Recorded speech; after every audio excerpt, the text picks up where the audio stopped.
Welcome back to my channel. So in today's video, we are going to be doing some sub and sew shorts. I am going to be using a pattern from Ellie & Mac. It's the Sunshine Leggings. I'll have the pattern link down below. I'll also show you how to turn the pattern into a file where you can create your design so you can sub. And I'll show you how to press the fabric, sew the fabric, everything from beginning to end basically. So I hope you guys really enjoy this video. It might be cut into two parts. I might do the design video first and then do the video where I show you how to sub and sew it. So thank you again so much for supporting me. I wanted to congratulate Sierra Vargas. She was the winner of the giveaway and she told me that she received her mug press. So I'm really excited for you to use it. And thank you so much for supporting me. And let's jump into the video. We're going to open up our pattern in Affinity Designer. We're going to open up the projector file. And then we're going to deselect all the layers that we don't need and just keep the layer for the size that we're going to be doing. We're going to select all the layers that we actually need for each part of the pants. And we're going to copy and paste those to a new document. And then we're going to delete any parts we don't need.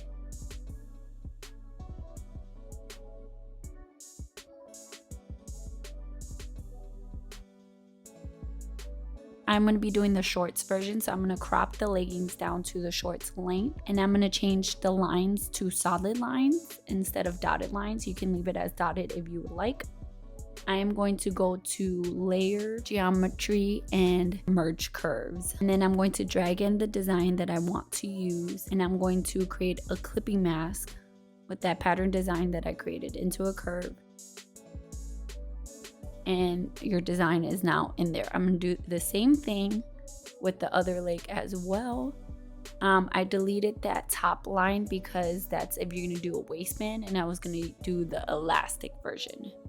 So if you're gonna do the elastic version, you use the top cutting line. If you're gonna do a waistband, you would use that lower cutting line.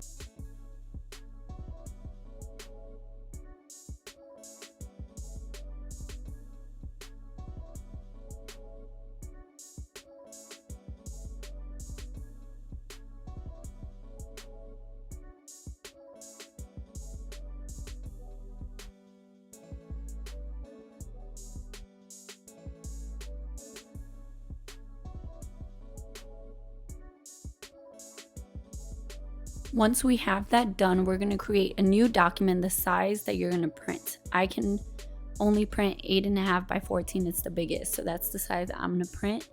Then I'm going to create a rectangle the size of what I can print. Again, 8.5 by 14. And I'm just putting that over just to see how much over the pattern piece. And mine actually fits. I'm doing a size 5. Again, it actually fits on the 8.5 by 14. So I'm just gonna copy and paste each pant leg into the new document I created. Also keep in mind that you're going to need 2 of each ones. You're gonna need one that is mirrored and one that is not. You want them to be kind of opposite of each other. So make sure to do that when you're printing. Don't just print all 4 mirrored. Do 2 mirrored, as in one of each side mirrored and one of each side not mirrored.